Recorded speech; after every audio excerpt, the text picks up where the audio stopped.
It's a working class city, not like London, where most of your fans are from. £100 million.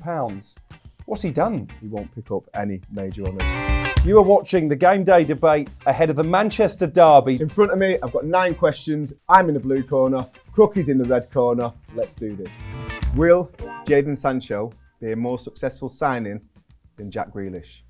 That is a tricky question to start because I'm yet to see Jadon Sancho play well for England or for Manchester United, but people who watch a lot of European football tell me what an exciting young player he is.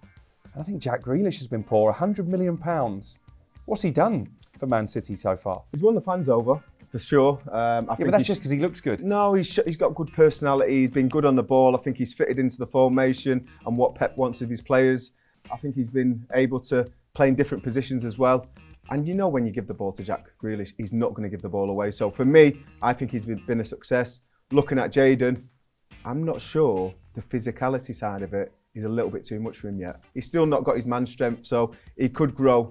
But at the moment, I'm leaning towards Jack Grealish. You had a brilliant personality. Nobody paid £100 million for you, by the way. But listen, I get what you're saying about Sancho. I don't think he's been given a chance yet, even in Europe in midweek. United need a goal. He comes on, 6-7 minutes to go. I think he actually showed some decent touches. Yeah. So at the moment, I'm loath to agree with you with Grealish because I think we know about his talents. We've seen it. But Sancho will get better. Surely he's going to get better. This is a question I actually asked Mrs. Crook in midweek. She didn't really give me an answer. Where would United be without Ronaldo? Well, I think it's obvious. I think United would be in serious trouble. The games that they've been able to get back into this season alone, last-minute winners, scoring goals that even Ronaldo with his ability, you almost think he's got no right to score that. So therefore, United would be in a much better place because Ole Gunnar Solskjaer would not be the manager and maybe Antonio Conte would be. How have you spun that around to be a positive? Well, that's what you just said. You just said Ole wouldn't be in a job. Yeah, but listen, I don't think Ole's doing as bad a job as what a lot of other people think. Really? I think well, you wouldn't because look who you support. In general, I think Ole has brought a squad together that was disjointed. There was no team spirit under Mourinho, and I think he's gone in there and he's really balanced the ship. You are such a Manchester City fan. Fans of City, fans of Liverpool, fans of Chelsea, and now fans of Tottenham are absolutely delighted the longer Ole is at the wheel.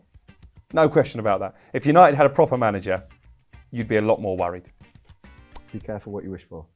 Will Ole Gunnar Solskjaer ever win a trophy at Manchester United? Absolutely not. He's had chance after chance to win a trophy. He's been in numerous semi-finals.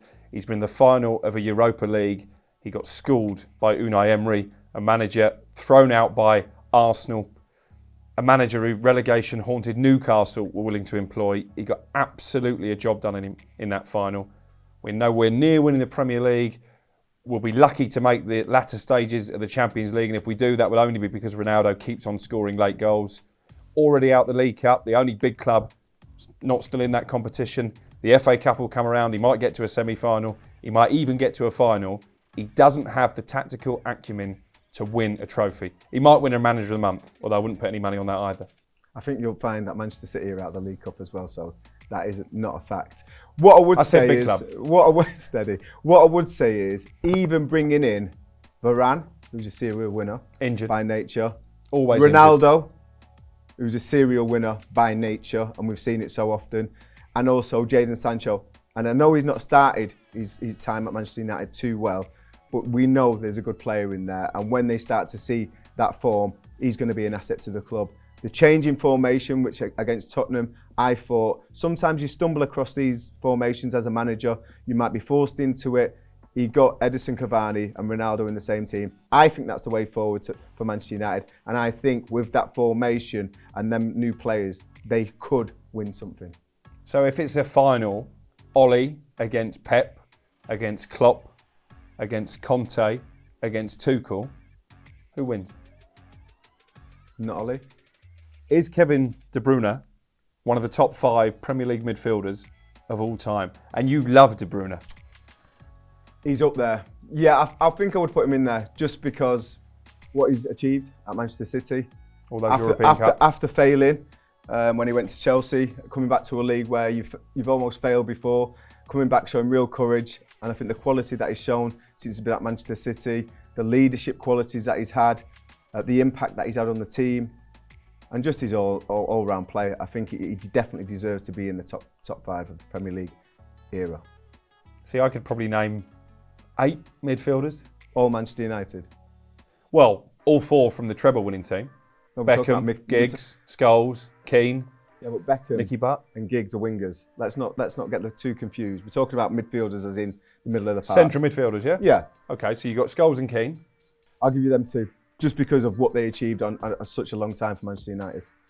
Steven Gerrard. Not sure. I mean, Steven Gerrard was a top player, but he didn't win the Premier League. So to say that Kevin De Bruyne, who's won it numerous times, he's not a better player, I struggle with that. Won the Champions League, though. Yeah, he has won the Champions League. De Bruyne done that? No. Surely City have won the Champions League, haven't they? Steady, we know that answer. Move on. What else? Frank Lampard. Yeah, I think for Frank, it's one of them where obviously played with him, so I've got to be careful. Scored a lot of goals. Scored a hell of a lot of goals from midfield. I think he's a record midfield goal scoring player. But as a midfielder and a creative midfielder, I can't put him above Kevin De Bruyne. See, I might argue for Fabregas. Brilliant as a teenager when he came through at Arsenal. Fantastic at Chelsea. Wonderful Brilliant for his player. national team.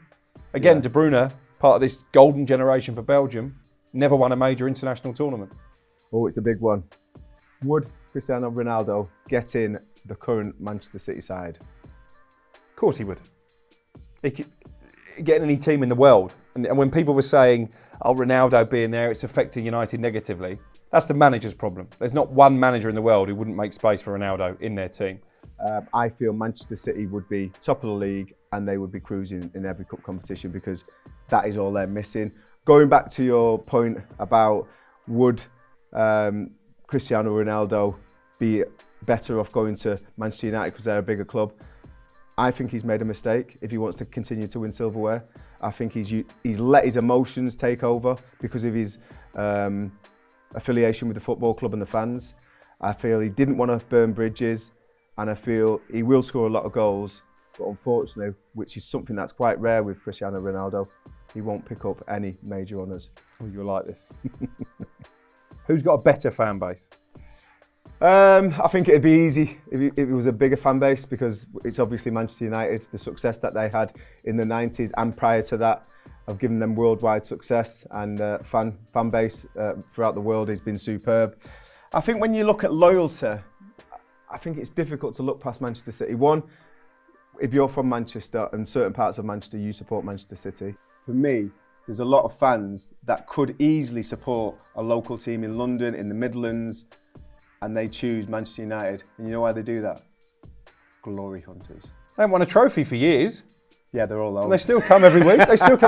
And by the way, just lastly, didn't you go on talkSPORT and say that when City played West Ham in the League Cup, you wanted West Ham to win? Yeah, but I'm in a privileged Loyal. situation. A privileged situation. So one, I've played for both clubs. So from a professional level, I've got ties at both clubs. Two, feel what's going on at West Ham deserves a bit of silverware and I'd love them to win it. And three, the main goals for a team like Manchester City probably are not the League Cup final and winning the League Cup again. They've already won it 6 in the last 8 years. I'm thinking if they could win the Champions League and the Premier League, I'd much prefer that. So that's why I said that. You're the only bloke on a Saturday afternoon out of the 92 Football League clubs, you're cheering on 70. Okay, last one. Do United stand any chance of beating Manchester City, which is live on talkSPORT?